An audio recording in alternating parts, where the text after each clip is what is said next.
সামান্য কয়েক মিনিটের ঝড় আর তাতেই লণ্ডভণ্ড অবস্থা জলপাইগুড়ি জেলার একাংশের। ইতিমধ্যেই 4 জনের মৃত্যুর খবর পাওয়া গিয়েছে, আহত হয়েছেন অনেকেই। রবিবার সন্ধ্যায় জলপাইগুড়ি সুপার স্পেশালিটি হাসপাতালে আহতদের দেখতে আসেন শিলিগুড়ির মেয়র গৌতম দেব। মেয়র জানান, মুখ্যমন্ত্রী আমাকে ফোন করেছিলেন, আমি বিভিন্ন কর্মসূচি ছেড়ে আজ এখানে এসেছি। এখান থেকে আবার ময়নাগুড়ি ব্লকের বার্নিশ এলাকায় যাচ্ছি।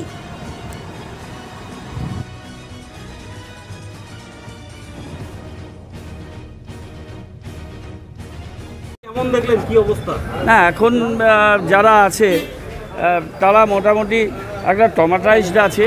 ডাক্তারবাবুরা ট্রিটমেন্ট করছে, খুবই ভালো ট্রিটমেন্টের পরিষেবা আছে। 2 জন বাচ্চা ছেলে, তাদের একজনকে নর্থবেঙ্গল মেডিকেল কলেজ, আরেকজনকে মলয় চক্রবর্তী ক্লিনিকে হেড ইঞ্জুরি আছে, পাঠানো হয়েছে। তাদের আমি এখন রাস্তায় যেতে যেতে একজন পিউ রায় আর একজন রোহিত রায় মেডিকেল কলেজে, তাদের আমি মেডিকেলে বলছি প্রিন্সিপাল সুপারকে, ডক্টর চক্রবর্তীর সাথে কথা বলছি প্রপারলি যাতে তাদের দেখা হয়। তারা পৌঁছেছে আর বার্নিশের দিকে যাচ্ছি। মাননীয় মুখ্যমন্ত্রী উনি আমাকে ফোন করেছিলেন, আমি শিলিগুড়িতে ছিলাম, ওখান থেকে অন্য প্রোগ্রাম সমস্ত ক্যান্সেল করে মানুষের পাশে দাঁড়ানোটা বড় ব্যাপার, এখানে আসলাম।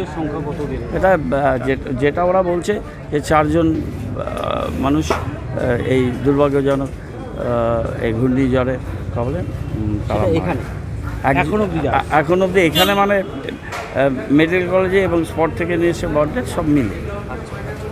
আপনি যাচ্ছেন এলাকায়? আমি এখন বার্নিশে যাব, ওখানে পরিস্থিতি দেখব এবং মাননীয় মুখ্যমন্ত্রীকে তার সাথে আমার কথা হবে এবং ওনাকে টোটাল বিষয়টা আমি জানাবো। এটা মাননীয় মুখ্যমন্ত্রী ফোন করেছিলেন, তিনি পুরো নির্দেশ দিয়েছেন এবং ডিস্ট্রিক্ট ম্যাজিস্ট্রেটের সাথেও কথাবার্তা আমাদেরও হয়েছে।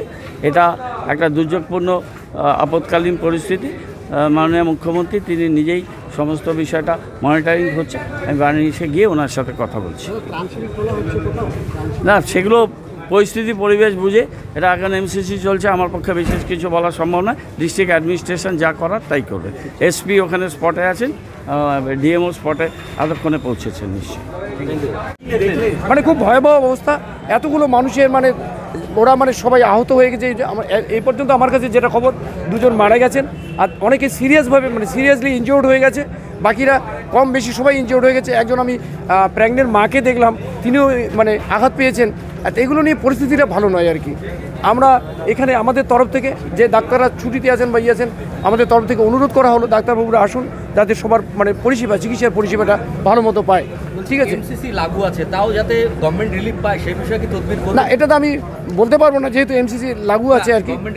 হ্যাঁ, কিন্তু আমরা আধিকারিকদের বলবো আর কি, ইলেকশন কমিশনারকে বলবো যে মানুষরা এত অবস্থার মধ্যে পড়েছে, তাদের ইলেকশন কমিশন আমাদের অনুমতি দিক। হ্যাঁ, ওয়াশ আউট হয়ে গেছে বার্নিশ। আমি ওখানেই এখন যাচ্ছি, বার্নিশের দিকে। হ্যাঁ, এলাকায় যাচ্ছি, এখনই যাচ্ছি। ওখানে ময়নাগুড়ি হাসপাতালে যাব, ওখানে অনেক পেশেন্ট রয়েছেন। কতজন মারা গেছে বলে জানতে পেরেছেন? আমি 2 জন মারা গেছে জানতে পারলাম, বাকিরা তো অনেক হতাহত হয়েছে। সেই খুব স্যাড নিউজ, খুব ভয়াবহ অবস্থাটা বলা নেই। আমরা ইলেকশন কমিশনের কাছে আমরা অনুরোধ করছি, তারা যাতে সরকারকে অনুমতি দেয় এবং সরকার যাতে রিলিফ দিতে পারে। এমসি যেহেতু লাগু আছে। ঠিক আছে। কি নাম? আমার নাম সারথী রায়। কোন এলাকা এটা? এটা 2 নম্বর ওয়ার্ড, টুকুমারি পাড়া। ক্ষয়ক্ষতি কিভাবে হলো? ক্ষয়ক্ষতির পরিমাণ খুবই বেশি হয়েছে। তোমার হচ্ছে আমাদের গাছ, 2টা গাছ, টিন সব ভাঙছে, পায়খানা বাথরুম সব ক্ষতি। লাইন নাই, লাইনের পোল খুব ভেঙে পড়ছে। ঝড়ে এই 3:45টার মধ্যে ঝড় আসলো, এমন ঝড় আসলো, ঝড়েই সব উলট পালট করে দিয়ে চলে গেল। ঝড়টা 15 মিনিট হয়নি, 10 মিনিট ঝড়টা হয়েছে। না, এত বড় হবে আমরা ভাবতে পারি, এরকম তো হাওয়া হয়ই, মাঝে মাঝে তো ঝড় হয়, কিন্তু এরকম ঝড় হবে আমরা বুঝতে পারিনি। আগে মনে করো যে দেখলেও এত বড় ক্ষতি দেখি নাই, আমাদের বাড়িতে যে এত বড় ক্ষতি হবে সেটা ভাবি নাই। বাড়ির কি ক্ষতি হয়েছে? বাড়ির আমার হচ্ছে রান্নাঘর সব চালছে, অ্যাডভেস্টার টিন হচ্ছে 5টা, সব কুয়ার পাড়ে 4টা টিন, পায়খানা বাথরুমের টিন, পায়খানা বাথরুম কুয়ার পাড়ে ওই পাশে খুঁটি, গাছ যে উঠে পড়ছে, উঠার সাথে সাথে খুঁটিটা শুদ্ধ উঠায় পড়ছে। এমনি বাড়ির মানুষজনের কোনো না, বাড়ির মানুষ সব ভালো আছে, সবাই ঠিক আছে। সেটা বড় গাছ? এটা বড় গাছ হচ্ছে পটশাল গাছ, আর একটা আম গাছ আর বাঁশঝাড় পড়ে আছে। হ্যাঁ, রাস্তায় পড়ে আছে। এখন আপনারা যত তাড়াতাড়ি পারে আমাদের পরিষ্কার করে দেখ আর লাইনটা দিয়ে যাক। জানিয়েছেন বিদ্যুৎ দপ্তর? হ্যাঁ, বিদ্যুৎ দপ্তরকে জানিয়েছি, অনেকবার থেকেই কল করতেছে, অনেকবার। কি নাম আপনার কি নাম? আমার নাম সারথী রায়।